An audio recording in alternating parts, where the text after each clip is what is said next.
Conserva la voz. Análisis sobre los hechos que hacen noticia en Estados Unidos, América Latina y el mundo.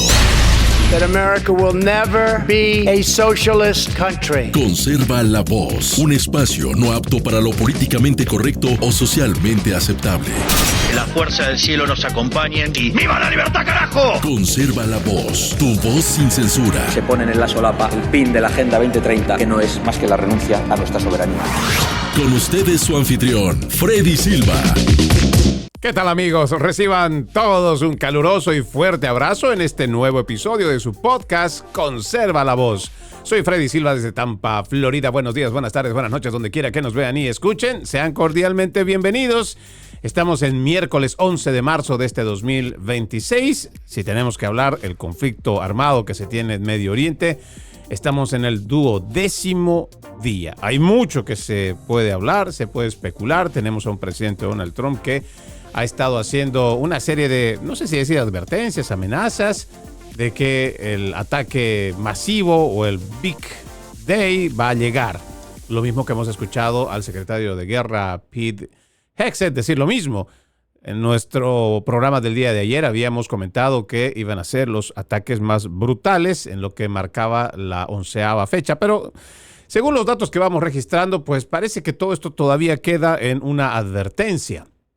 Sin embargo, lo cierto es que sí estamos viendo que hay una interrupción en el suministro de petróleo para el resto de Medio Oriente. Y no nos olvidemos que el estrecho de Hormuz es un lugar vital para que estos hidrocarburos, o igual llámele al petróleo, estos barriles de petróleo puedan circular. Y precisamente en toda esta región donde ahora mismo está el conflicto, pues son vecinos, Emiratos Árabes Unidos, igual que Irán, Qatar, y de los principales productores de petróleo, pues están ahí, también está Irak. El tema pasa porque los países de la región, o de esa región, hablando propiamente de India, de China, Europa, son extremadamente dependientes de este producto energético, porque por su cuenta ellos no lo producen. Entonces, si uno ve la situación que ahora mismo representa para toda esta región, el no tener el suministro, que no les esté llegando el petróleo para que en sus refinerías pues empiecen a convertirlo en gasolina, diésel, porque eso tampoco es que va a hacer que lleguen y automáticamente se va a convertir en este líquido necesario para el transporte y la energía. Y ellos están viendo ya, en medio de la especulación también de los mercados, que hay una alza de precios. Y a esto hay que sumarle que automáticamente comienza con la subida de la inflación. Entonces, por donde usted lo vea en este momento, por mucho que Estados Unidos tenga la victoria o que esté ganando, o como quiera mejor decirlo el presidente y el secretario de Guerra, aquí quienes realmente están perdiendo pues son los que ni siquiera están participando en este conflicto. Ahora, no me da pena para nada que uno de los principales importadores de este petróleo sea China y que ellos estén sufriendo. Claro, ¿no? Sería lo mejor en realidad. El problema es que cuando ya hablamos sobre el suministro de petróleo, también estamos hablando de la economía.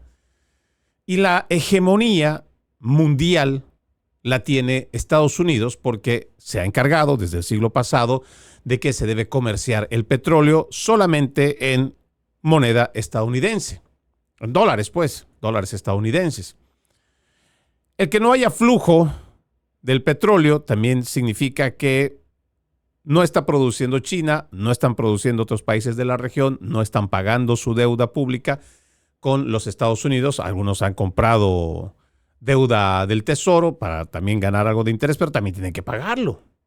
Entonces, todo este ciclo medio complejo, para poder hablar en cuanto allá a la macroeconomía, va a ser afectado. Y por eso es que tenemos a un presidente al que yo vengo diciendo esta semana y parte de la otra, de la anterior, que va a verse forzado el presidente a tomar una dura decisión. Incluso hay quienes ya están hablando de que Estados Unidos sí se va a salir esta semana de la guerra. Puede que incluso demore hasta máximo la próxima semana, pero algunos vaticinan que ya lo van a hacer. Pero no necesariamente va a ser una salida victoriosa, por mucho que se lo plantee como tal. Porque lo que va a quedar detrás de estos ataques es lo que realmente no se va a poder cuantificar. Todavía no estamos viendo el contraataque de los yihadistas iraníes. Tenemos a sus países vecinos que por ahora también están como en una especie de contingencia porque han sido atacados. Y ellos fácilmente podían también hacer una declaración de guerra ante estos ataques iraníes. Sin embargo, si se dan cuenta, el tema económico es realmente predominante en esta región. Porque hacer una declaración de guerra abierta implicaría entrar en una guerra oficial. Y todos estos productores de petróleo pues van a estar bajo la amenaza de cualquier ataque. Y ahí sí, créanme, lo que se va a venir podría ser incluso más catastrófico, como algunos apocalípticos tratan de relatarlo, si llegáramos a una guerra nuclear. Porque el tema de la economía puede realmente tener un grave peso y afectar realmente no solo a estos países de esta región, sino a nivel global. Vamos a ver qué es lo que destacan entre lo más importante para esta jornada sobre esta operación militar contra Irán, que ya está en el 12º día, hoy miércoles. Todas las miradas se centran en los mercados energéticos internacionales tras el ataque a varios buques de carga en el crítico punto de estrangulamiento de la cadena de suministro del estrecho de Hormuz frente a las costas de Irán, mientras que los líderes de las principales economías del mundo acordaron la mayor liberación de reservas de petróleo de energía en la historia. Le voy a contar un poquito, para que usted tenga una idea.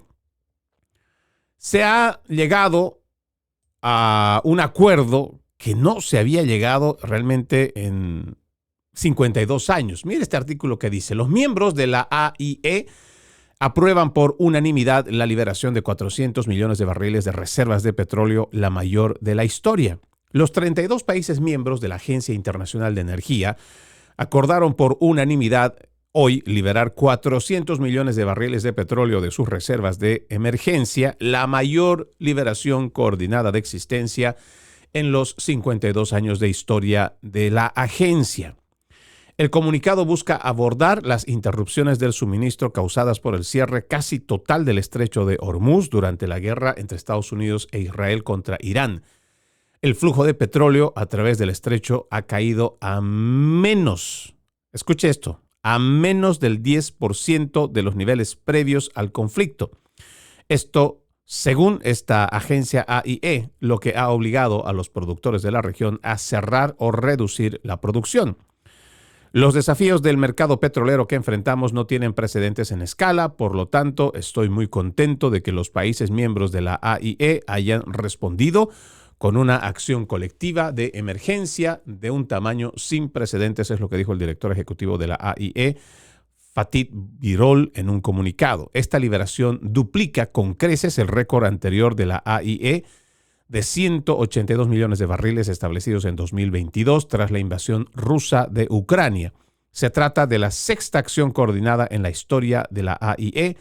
El anuncio no frenó el aumento del precio del petróleo. Al mediodía en Nueva York, los precios del petróleo subían más de un 4%. A ver, usted sabe que nosotros también, al momento que hacemos una lectura de algún informe, lo que le invitamos es a ser bastante crítico, a ejercitar su actitud crítica. Porque otra vez, la información que recibimos casi siempre es la información que ellos, quienes son parte de este sistema, quieren que lo sepamos y de la forma en cómo debemos entenderlo. Sí, esta es una reacción que nos parece interesante para ver cómo pueden estabilizar los mercados, ¿verdad? Pero hay ciertas cosas que se dicen simplemente a medias. Yo me he tomado gran parte de este programa hace tan solo una semana para más o menos explicarle y se lo voy a tratar de resumir otra vez. Hay una tremenda especulación en los precios del petróleo. Un petróleo que en la bolsa de valores se compra, digamos, si fuera en la fecha de hoy, es como si lo hubiéramos comprado hace 3, 6 meses, dependiendo.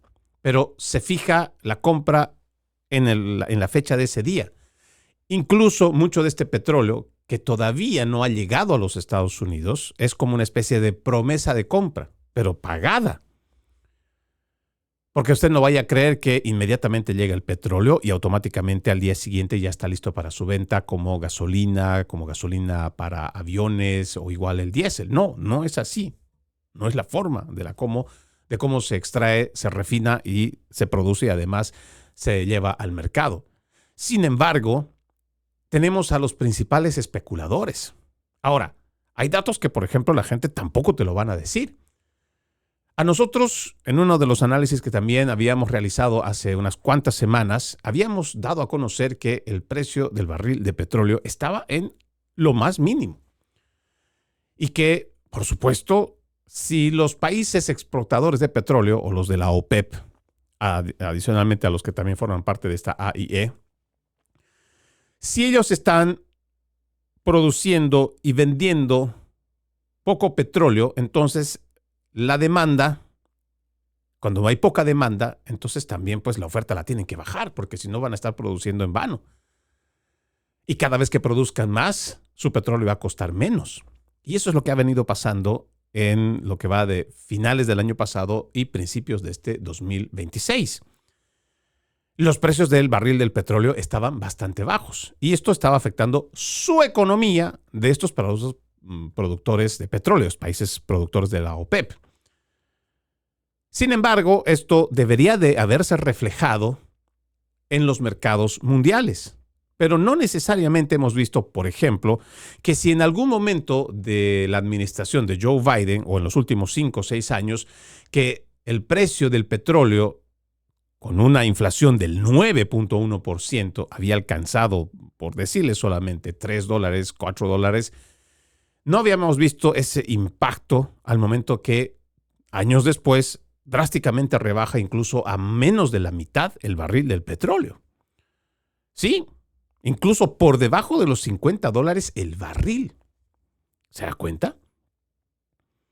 Nosotros deberíamos, como ciudadanos que consumimos la gasolina y el diésel, deberíamos haber visto este mismo decrecimiento en los precios de esa manera brutal, comprando tal vez la gasolina en menos de $2 el galón.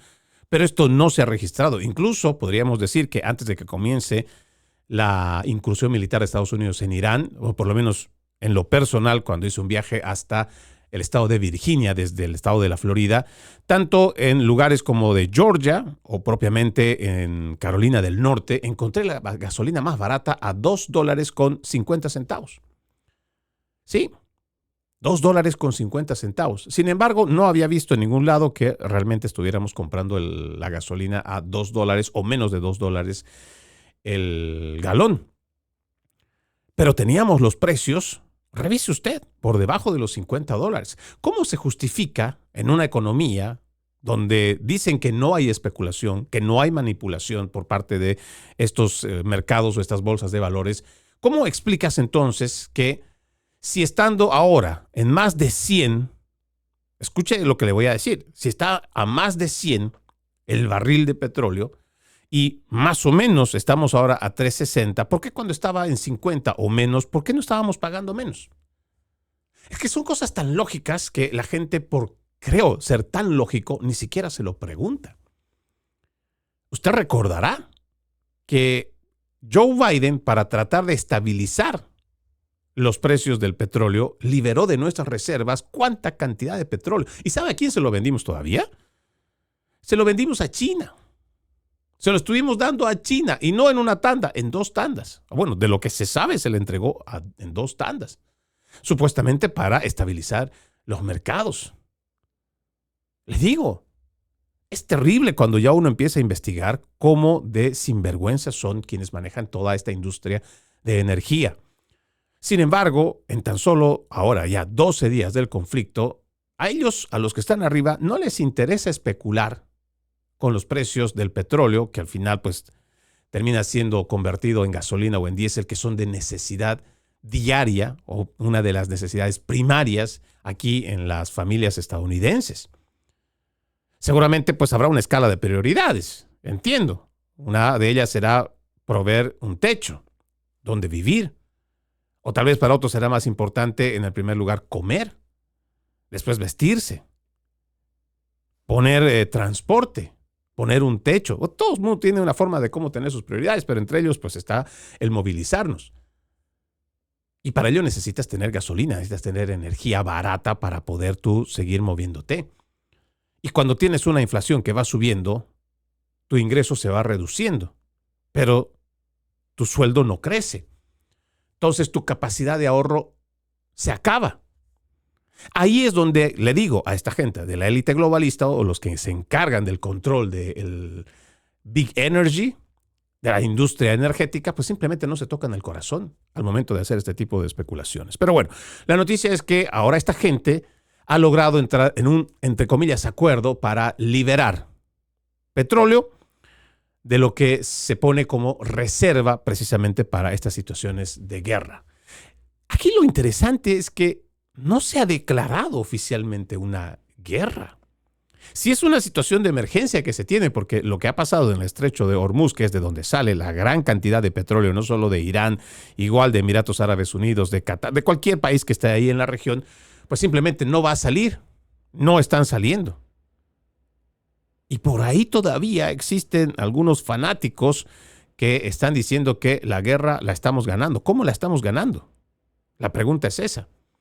¿Quién está ganando? ¿Cuál es el objetivo realmente en esta guerra o incursión militar para decir, ok, hemos llegado a tal punto y aquí hemos ganado la guerra? O diciendo esto, pues hemos ganado la guerra porque hemos llegado a este objetivo. Es que por donde uno lo vaya analizando, otra vez, quienes realmente pierden a través de estas decisiones políticas son los que están siempre abajo. Tal vez de forma directa todavía no lo estamos sintiendo. Poco estamos todavía viendo que hay un incremento en el precio de la gasolina y el diésel. Igual como ya los supermercados pareciera que se estuvieran adelantando al conflicto y le están aumentando los precios de forma descarada. Y todavía no hemos entrado oficialmente en una guerra. ¿Se da cuenta? Ahí es donde ahora yo creo que usted ya puede darse cuenta de cómo uno tiene que empezar a tener un poco más de actitud crítica para recibir lo que nos tratan de vender, primero, como información. Y segundo, también aires triunfalistas como de victoria en una guerra en la cual, primero, no es guerra, no ha sido declarada guerra oficialmente. Los objetivos aparentemente pues van cambiando de manera en la que va pasando los días. No se sorprenda, le digo otra vez, que puede que entre esta semana, máximo la otra, ya estemos declarando victoria en esta incursión militar y nos estemos retirando. Y quién sabe qué es lo que pasará después de que Estados Unidos salga de esa región. Pero aquí lo importante es que vayamos viendo cómo se van moviendo primero los mercados y por mucho que sea algo macroeconómico, créanme, tiene un impacto en la economía de la clase media baja. Entre más datos importantes que creo que valen la pena mencionar, la Agencia Estatal de Noticias de Omán ha informado que una serie de ataques con drones impactaron tanques de combustibles en el puerto de Salalah. Esto ocurrió pocas horas después de un intento de ataque cerca de la ciudad de Duk, durante el cual se interceptaron con éxito drones aparentemente iraníes. También Anwar Gargash, asesor diplomático de alto rango del gobierno de los Emiratos Árabes Unidos, acusó a Teherán de mentir cuando afirma que solo ataca activos estadounidenses en sus ataques en el Golfo. Las cantidades de misiles y drones revelan una verdad diferente, señalando que los ataques iraníes atacan infraestructura civil e instalaciones vitales sin tener en cuenta a los civiles ni a los inocentes. Agradecemos a Dios por la eficiencia de nuestras capacidades nacionales para repeler estos ataques traicioneros, es lo que dijo el señor Anwar Gargash.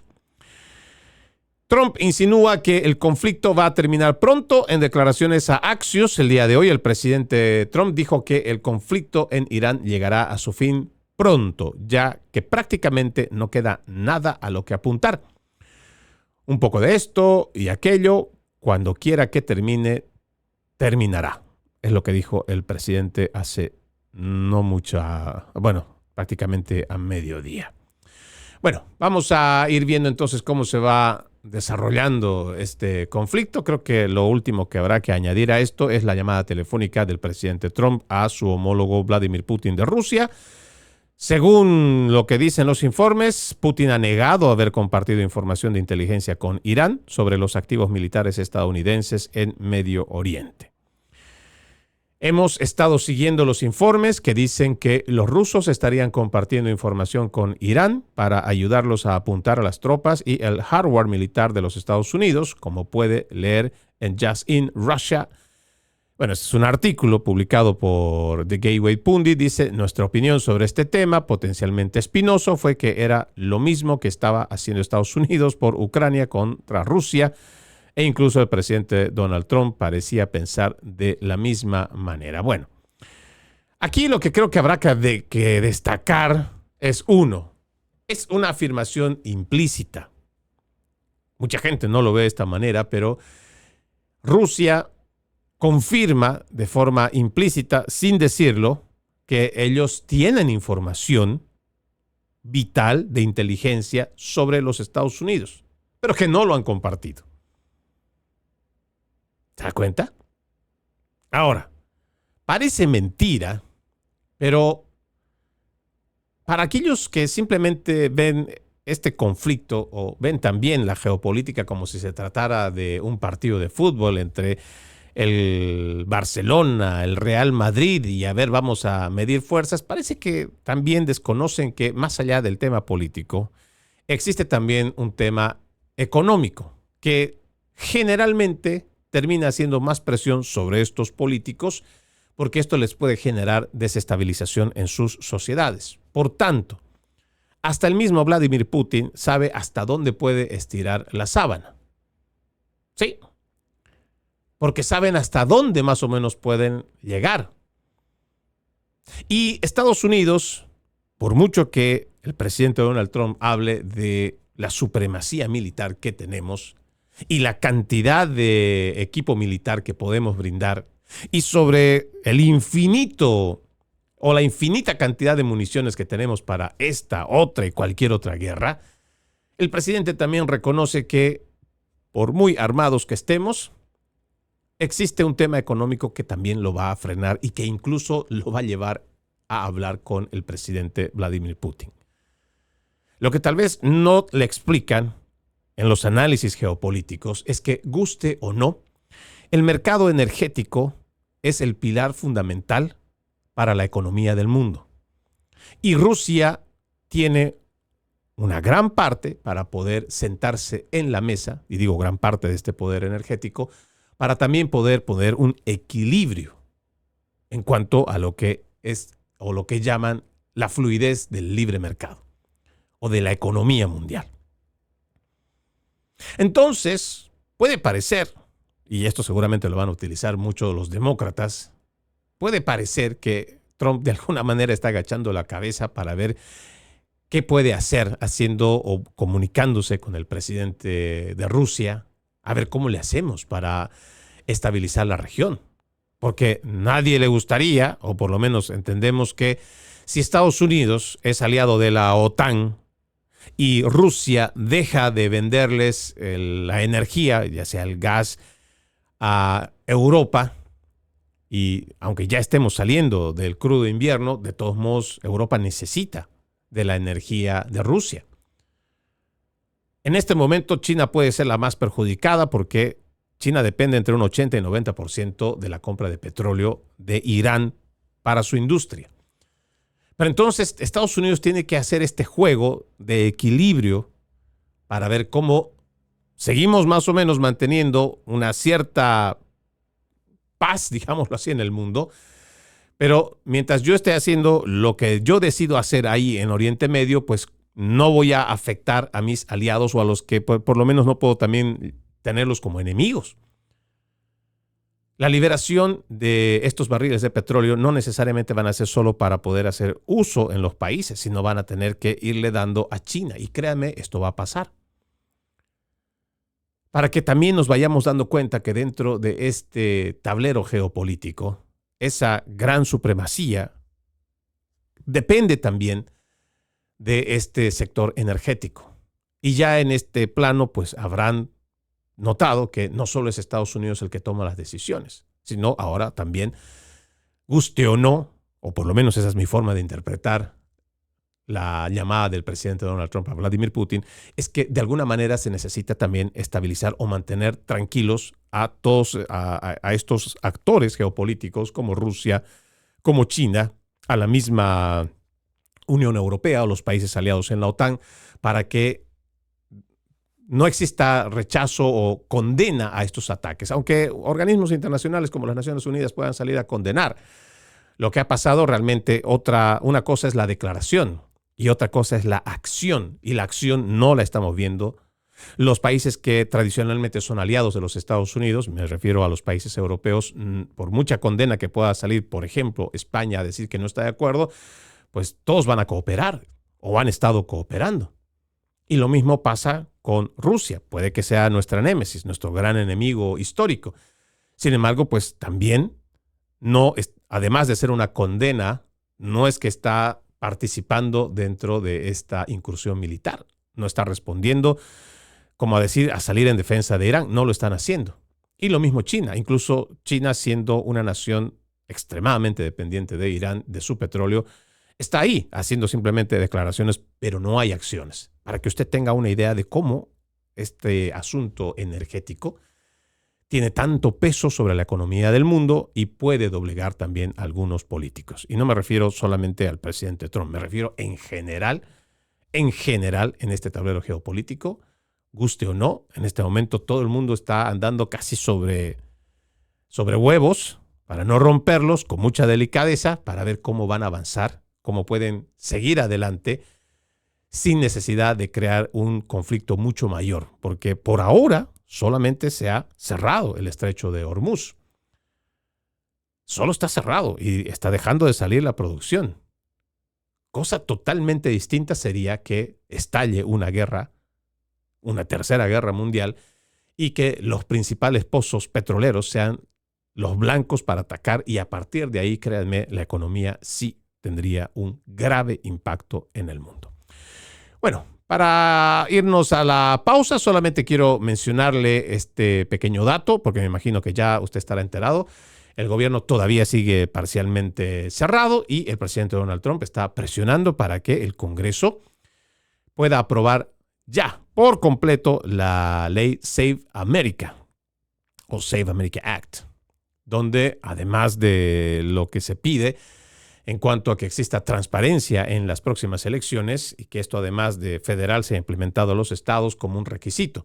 Y me refiero a que la persona que es ciudadana americana solamente ella pueda votar, que esto sea presencial y que al momento de ir a votar tengas que tener una identificación que te acredite como ciudadano de los Estados Unidos. A esto también ha incluido que, bueno, en esta ley, que tampoco se permita que los hombres estén compitiendo en competencias de mujeres. Sí. Y nos parece que esto es extremadamente importante porque es la protección de nuestras jóvenes.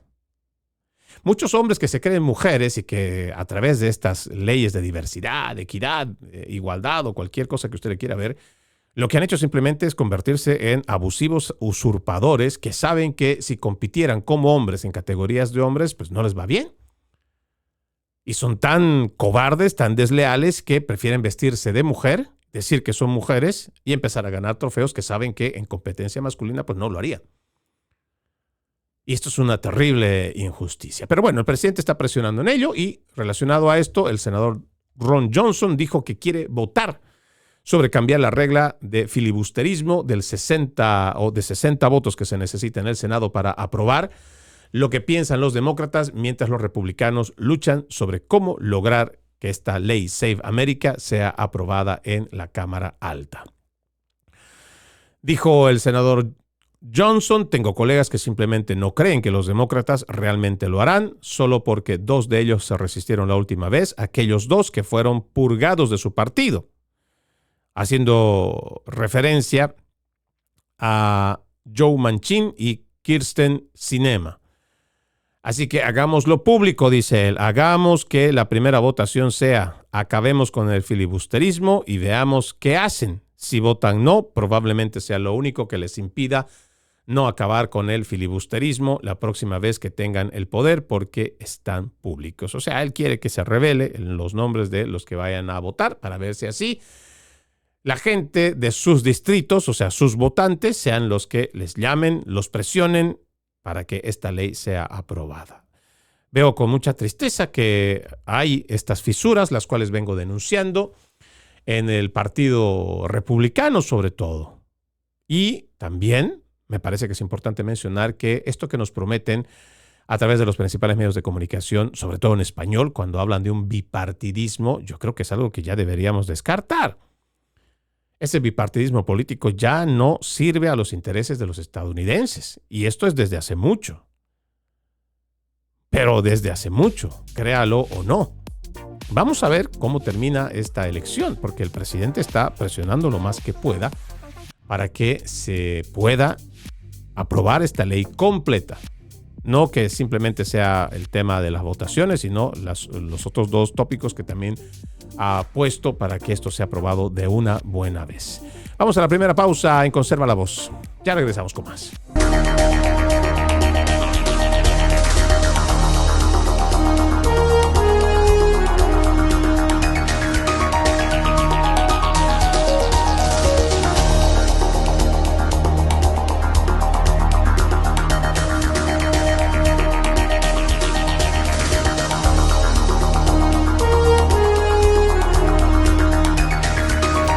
Continuamos con más de su podcast, Conserva la Voz. Recuerde, usted puede ser parte de este programa. Escríbame a Freddy Silva Ayala en Facebook, Freddy Silva 80 en Instagram, Freddy Silva TV en X, antes Twitter, igual que en TikTok y YouTube. Le agradezco que me ayude a compartir mi contenido.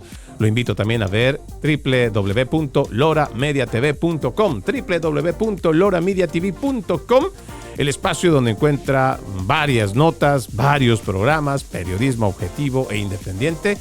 No lo olvide, www.loramediatv.com, www.loramediatv.com. El trabajo de ICE nos parece que hay que aplaudirlo. Están logrando lo que se ha prometido, que es atrapar a los inmigrantes que vienen a hacer daño a nuestra sociedad. El reporte dice que ICE ha detenido a 414 inmigrantes ilegales delincuentes sexuales contra menores de edad. Esto fue en Houston durante este primer año de la presidencia del presidente Trump. Más de 400 inmigrantes ilegales criminales acusados o condenados por delitos sexuales contra menores han sido ya arrestados en Houston, Texas.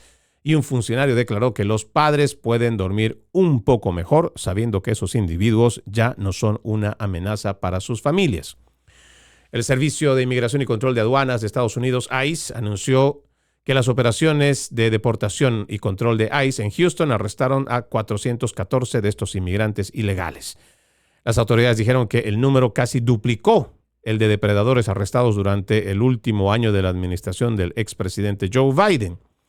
Como grupo, los inmigrantes criminales arrestados fueron responsables de 761 delitos sexuales contra menores y 525 otros delitos penales, desde homicidio hasta robo. Se lo vuelvo a leer, tal vez a usted no le impacta, porque lo leí muy rápido, pero se lo vuelvo a leer. Dice el anuncio: los inmigrantes ilegales criminales arrestados fueron responsables de 761 delitos sexuales contra menores de edad y 525 otros delitos penales, desde homicidio hasta robo. ICE luego enumeró algunos de los arrestados, quienes provenían de países como Honduras, México, El Salvador, Colombia y el Reino Unido. Quienes hacen este artículo, Breitbart News, ha cubierto ampliamente estos delitos que inmigrantes indocumentados han sido acusados o condenados por cometer contra menores de edad. El medio informó en enero que un indocumentado fue acusado de violar a una niña de 14 años con autismo en California, un estado santuario. Al mes siguiente, un indocumentado fugitivo fue acusado de posesión de material de abuso sexual infantil, comúnmente conocido como pornografía infantil. Bueno, para que usted tenga una idea que no es como nos dicen los de la televisión en español, que realmente no hay criminales dentro de los que llegaron en la administración de Joe Biden. Mire por acá, dice también, ICE Houston arrestó a 505 inmigrantes ilegales en noviembre pasado, incluidos miembros de pandillas, violadores de niños, fugitivos extranjeros. En relación con los 414 inmigrantes ilegales condenados o acusados de delitos sexuales contra menores que fueron capturados, el director interino de la Oficina de Campo de Operaciones, Gabriel Martínez, dijo: mientras funcionarios electos y expertos de los medios de comunicación de todo el país intentaban celosamente manipular al público estadounidense con noticias falsas sobre la misión de seguridad pública de ICE, los valientes hombres y mujeres de ICE seguían silenciosamente su trabajo para arrestar y eliminar a más de 400 peligrosos depredadores infantiles de nuestras comunidades locales. Y el trabajo de ICE habrá que reconocerlo, habrá que aplaudirlo, pero más importante, habrá que apoyarlo. Déjenme ver por acá. Este dato también parece interesante. El doctor Mehmet Oz, te recordará el doctor Oz, que tenía su serie de televisión, está desafiando a la fiscal general del estado de Nueva York, Letitia James, por la controversia o la controvertida atención a las personas transgénero y la cirugía de reasignación sexual para jóvenes, diciendo: nuestros niños no son conejillos de indias. Letitia James está amenazando con emprender acciones legales contra el Centro Médico de Nueva York, Wollongong, si no restablece su programa de salud para jóvenes transgéneros que los funcionarios del hospital anunciaron el mes pasado que estaban eliminando. Nuestros hijos no son conejillos de indias, dijo el doctor Oz en la carta del 10 de marzo a Letitia James. Dado que la evidencia médica emergente continúa demostrando el daño que estos procedimientos infligen a los niños, es irresponsable y falso declarar la otra cara de este debate científico en curso definitivamente médicamente necesaria.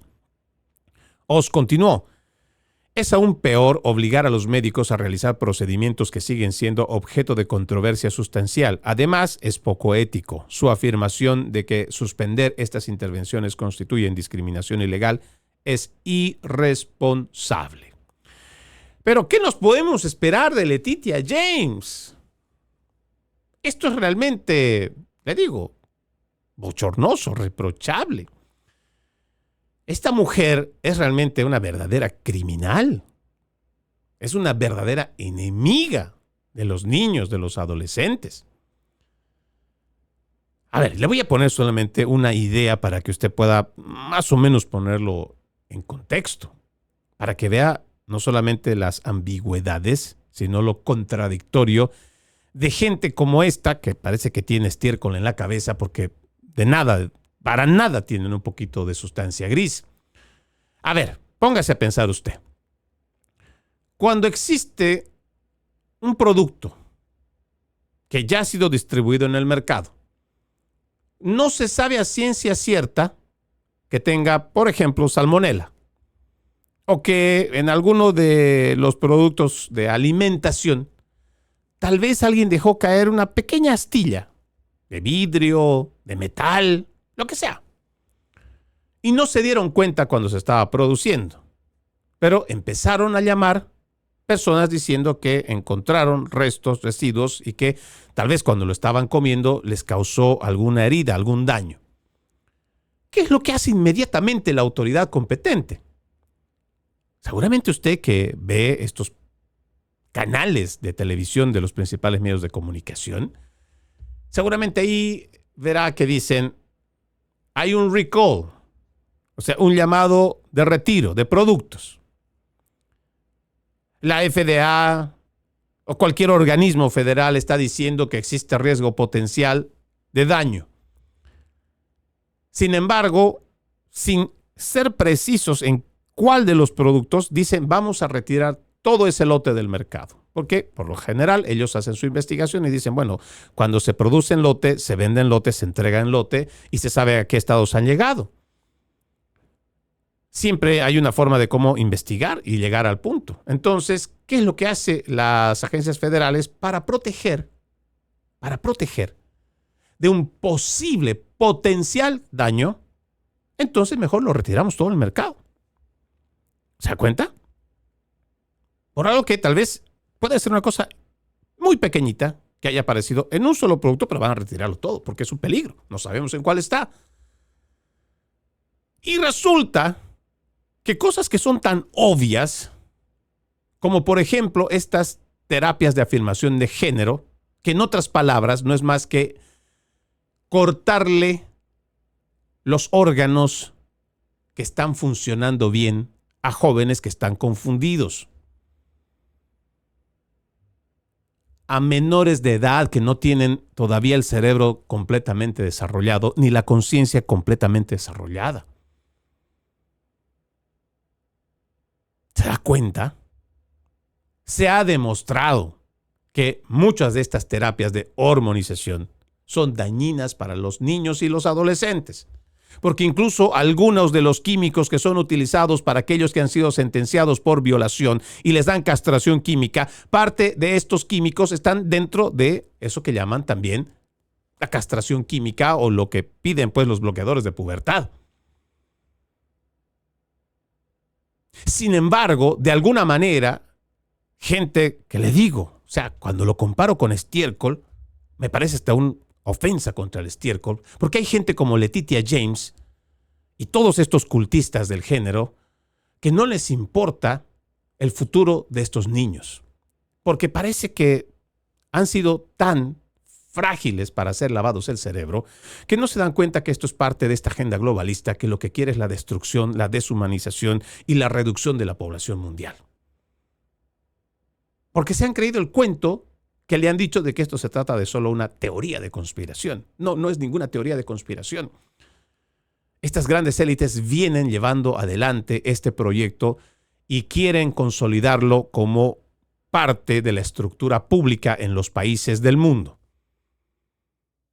Le han puesto distinto tipo de titular o eufemismos para que la gente se crea que esto que están haciendo es por el bien de la humanidad. Parece mentira, pero dentro de lo que yo podría resumirles toda esta agenda globalista, además de reducir la población mundial, pues también quieren que el ser humano esté tan acostumbrado a lo malo, a lo confuso, a la agresión y a todo tipo de formas que uno tiene para dinamitar la dignidad del ser humano, para que se normalice que puedes hacer con el ser humano lo que te da la gana. ¿No me lo cree? Véalo por donde usted lo vea. ¿Cuál es el propósito de las políticas de aborto? Destruir al ser humano, no dejarlo nacer. Pero además, vamos a cambiar el concepto moral para que no le llamemos asesinato del no nacido, sino le vamos a llamar derecho, para que la mujer que lo haga se sienta cómoda, se sienta menos culpable. Y entonces estás dinamitando la moral del ser humano, que está acabando con un miembro de su especie. Hablemos de toda esta agenda de género, esta agenda trans. Hay que dinamitar otra vez toda esta idea de cuidar al ser humano. No, ya no. Ya no importa lo que dice la ciencia, la medicina, la biología, la genética, la biología molecular. No, ya esto no importa. Aquí, si tú te crees aquí adentro mujer, eres mujer y punto. Sí, a ese extremo estamos llegando, hasta renunciar nuestra esencia natural. Pero el transgenerismo es parte de esta agenda de género porque lo que quiere es dinamitar esta dignidad humana, para que el ser humano primero sea lo que quiera ser, para que en nombre de esa diversidad, en nombre de esa tolerancia, inclusión, equidad, se permita que esta persona, que en vez de que sea tratada con una disforia de género o un trastorno mental, pues simplemente continúe con este trastorno y que termine estrellándose contra la pared y que después va a ser, créanme, terminan siendo relegados, olvidados, abandonados por esta misma agenda. Ya una vez que te han llevado por la hormonización, prácticamente te han hecho una castración química porque ya no te vas a poder reproducir. Adicionalmente a ello te han cortado tus genitales o igual tus senos. Eso es irreversible, no importa la cirugía que hagas, eso no vuelve. Y estamos haciendo otra vez que esta agenda transgénero empiece a dinamitar lo que entendemos por ser un miembro de la especie humana y que a partir de estas leyes o derechos que se van haciendo para esta gente que quiere ser lo que quiera ser, entonces nuestra naturaleza humana va a ser transformada por una ley que va a determinar qué cosa es ser humano. Y un gobierno vendrá y te dirá lo que cree que es un ser humano. Y habrán personas que quieran sentirse superhumanos, mejores superhumanos, porque viene este planteamiento de todo este progresismo de que ser seres humanos simplemente no es suficiente, que debemos mejorarnos. Sí. Y de ahí va a venir nuevas políticas que van a permitir que la persona que se quiera sentir un superhumano va a poder cortarse las piernas para tener piernas biónicas o igual brazos biónicos. ¿Quién cree que lo va a pagar? Pues los gobiernos o toda esta agenda. Y vamos a seguir dinamitando la dignidad humana y lo que significa ser un ser humano. Y todos estos que están llevando adelante toda esta agenda perversa van a poder hacer con nosotros lo que quieran. Es más, esto puede ser una teoría de conspiración, pero las millones de personas que fueron vacunadas con las vacunas del COVID-19 tiene esta sustancia ARN mensajero que, como lo dice el doctor Robert Malone, lo que hace es cambiar el genoma humano. Quiere decir que lo que entendíamos por seres humanos con un gen claramente establecido, todo esto puede ser modificado de aquí a 3 o 4 décadas. ¿Y quiénes creen que van a ser los dueños de estos nuevos superhumanos? Parece mentira, pero ¿quién lo patente? Y ya hay patentes que se van trabajando. Y le digo, puede sonar a teoría de conspiración, pero no lo va a hacer. Y el punto final es una política que ellos ya lo tienen muy avanzada, que es la asistencia o la muerte asistida, la eugenesia. Sí. Vamos a ver cómo constantemente, ahora, en la medida que cada vez exista más gente confundida, que esté deprimida, que acuda a estos tratamientos de hormonización, pues va a decir que ya no quiere vivir más.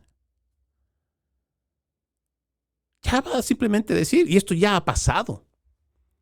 Hay gobiernos que van como por ejemplo el de Canadá, cuando alguien venga y diga, pues yo ya no quiero vivir, me siento muy deprimido o me siento muy enfermo. Y no estoy hablando de gente que tenga un problema de salud terminal a sus 70, 80 años y no quiere sufrir, no, gente joven,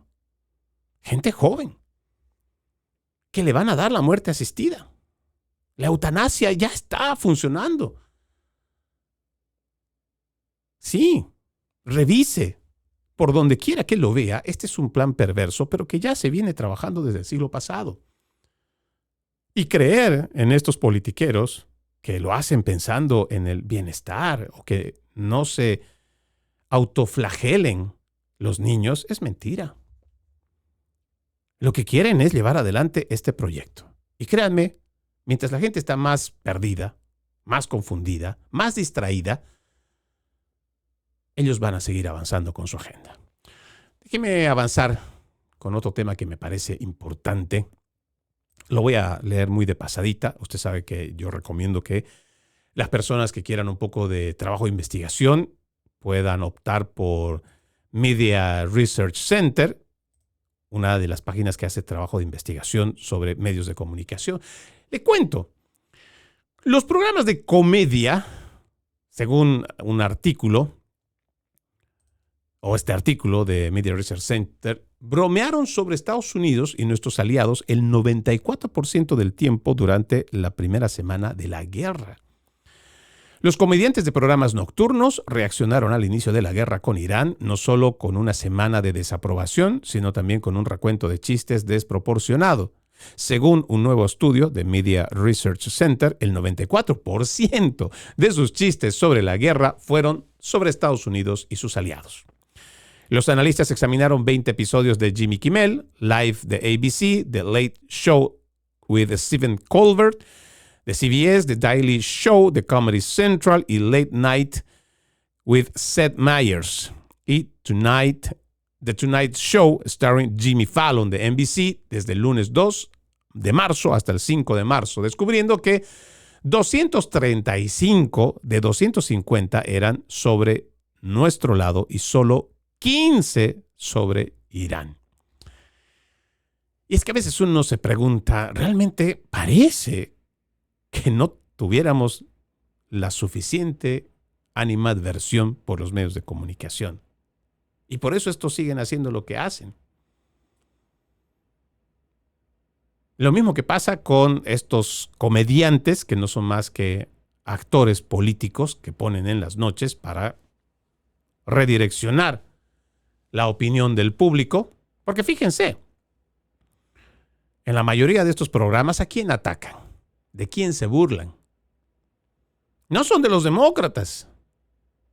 No son de los que llevaron a los problemas que hoy estamos enfrentando. No. Y si usted revisa en los últimos 20 años, usted se va a dar cuenta que, al igual que Hollywood, estos principales medios de comunicación se han convertido en brazos operativos de la izquierda y de la más radical que ha tenido los Estados Unidos.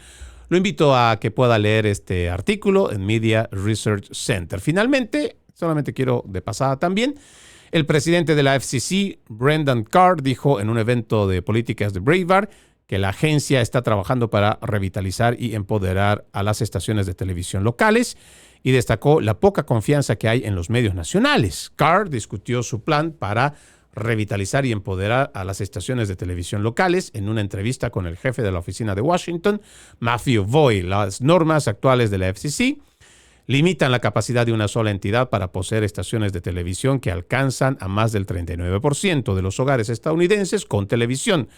Otra regulación limita el número de estaciones que una empresa puede poseer, también conocida como la regla de las 4 principales, se aplica a la propiedad de estaciones afiliadas a ABC, CBS, Fox y NBC. Bueno, otro artículo que lo invito a que lea, pero más allá de lo que diga este encargado de la FCC, yo recuerdo que cuando todavía trabajaba con esta estación de la T en roja, ya nosotros habíamos escuchado por el 2017 y nos llevaron a tener prácticas precisamente para que vayamos viendo que pues, la gente ya no le gusta, y le estoy hablando hace casi 10 años, que ya la gente pues, no gusta de la programación nacional.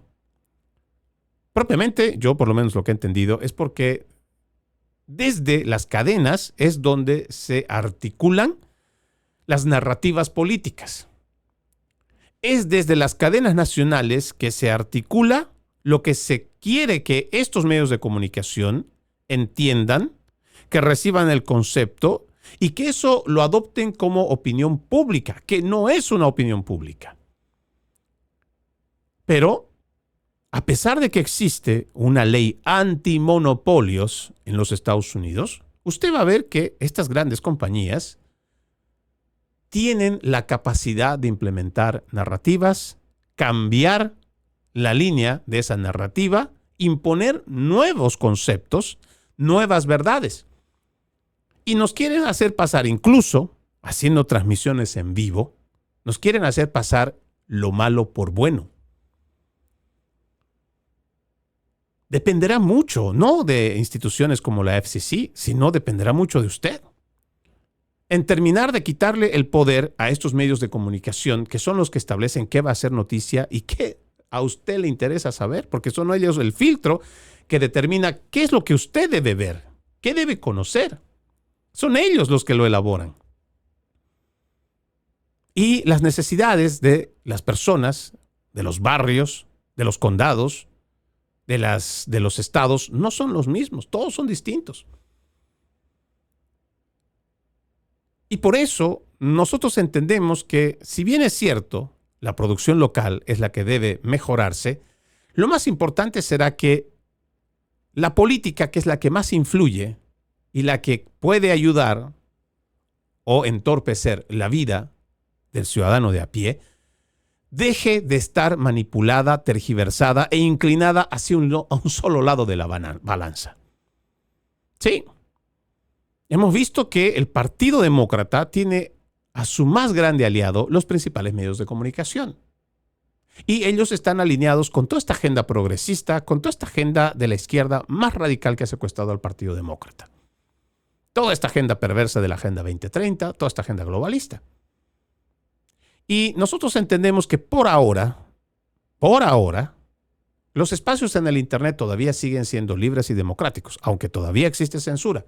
Sin embargo, sigue siendo una ventana por la cual la gente puede ver programación alterna a estos mentirosos de los principales medios de comunicación. Dependerá de usted que apoye a estos pequeños programas o a estos pequeños canales, a estos pequeños grupos de periodistas independientes, ya sea en YouTube, igual que en X o en cualquier plataforma digital, o seguir apoyando con su tiempo que está mirando a estos principales medios de comunicación. Soy Freddy Silva desde Tampa, Florida. Buenos días, buenas tardes, buenas noches, donde quiera que nos hayan visto y escuchado. Permítame leer este extracto de la palabra. En aquel tiempo, Jesús dijo a sus discípulos: no crean que he venido a abolir la ley o los profetas. No he venido a abolirlos, sino a darles plenitud. Yo les aseguro que antes se acabarán el cielo y la tierra que deje de cumplirse hasta la más pequeña letra o coma de la ley. Por lo tanto, el que quebrante uno de estos preceptos menores y enseñe esos a los hombres, será el menor en el reino de los cielos. Pero el que los cumpla y los enseñe, será grande en el reino de los cielos. Mateo capítulo 15, versículos 17 al 19. Tengan un bendecido resto de jornada y, como siempre, ejercitemos la decencia, que nada nos cuesta. Permiso.